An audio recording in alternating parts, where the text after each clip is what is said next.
YouTube Clips was recently announced, and if you aren't familiar with this feature and you're an entrepreneur, I think that this is going to be one of the #1 features that you use moving forward in 2022. YouTube Clips is the ability to snip out a portion of your video, anywhere from 5 to 60 seconds of a designated portion on your timeline of an existing video. Other people can also do this as well, so this is not specific to creators or the originators of the video only. So if you're recommending something specific in your YouTube video, even though you may have channel chapters or you may have other assets around the video to help lead people to where that specific section is, you can actually go through and snip out anywhere from 5 to 60 seconds so that they are only going to that specific portion. There are other features already on YouTube, like the ability to share a link and have them start at a specific timestamp, but it doesn't tell them where to stop. Well, this is where YouTube Clips comes in handy, and marrying a lot of the different tools like YouTube chapters as well as the YouTube links together. This is really cool because any channels currently that have 1,000 subscribers or more that are in the gaming niche already have access to this, and it will start to roll out to other channels as well. And you already are seeing some other creators have access to this also. Okay, so here we are over on ePostVox. His channel talks a lot about OBS and live streaming tips or what have you. Really enjoy his content, and I can see he has early access to clips. Well, that's denoted by this scissors icon here. Well, let's say I only want to clip this specific chapter that he's referenced that answers a question of how to record game only sound in OBS Studio, a new plugin that's coming out or something.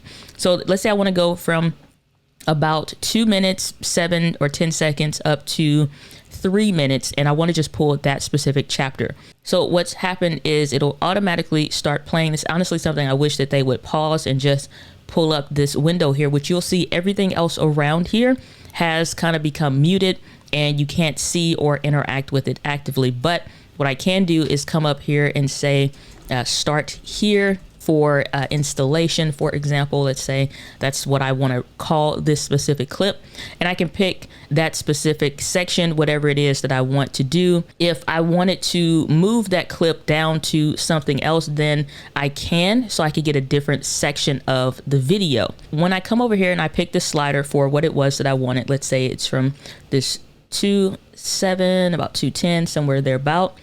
It'll pull this up on the timeline, so I have access to that. I'm going to go over here, pick that specific area that I want, click on share clip, and it will pull a specific URL or link that will let me go over and pull this up. And we're going to pull this up in an incognito window so you can see, if you're not subscribed to the channel or what have you, what this looks like. So if there are any ads or ad revenues or things like that that's on for this video, those will still pop up. So you see we have this, whatever this icon is, stuff from YouTube and all this extra other stuff, that will still populate, or any ads will still roll ahead of the video. But this video will pull up and start playing right at that designated point. And you can see that from me, the person that created the clip, is where you'll see who's actually created this or what have you.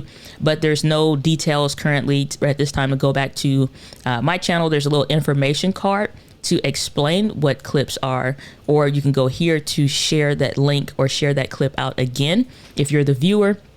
So this is a good way to train and educate your community on how to find better, more accurate content or specific areas to questions that you ask, and even have them to share those specific sections out.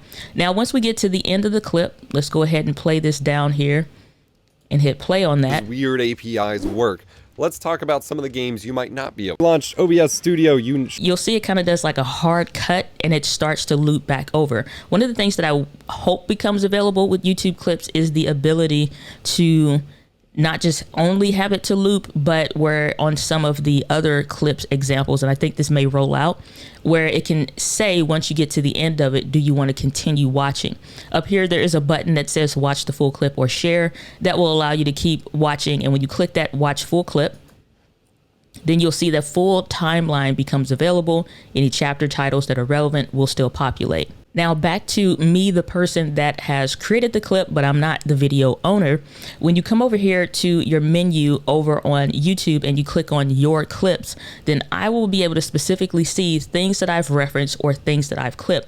So if I have certain things that's from ePostVox video, then you'll see 43 minutes ago, I clipped this part.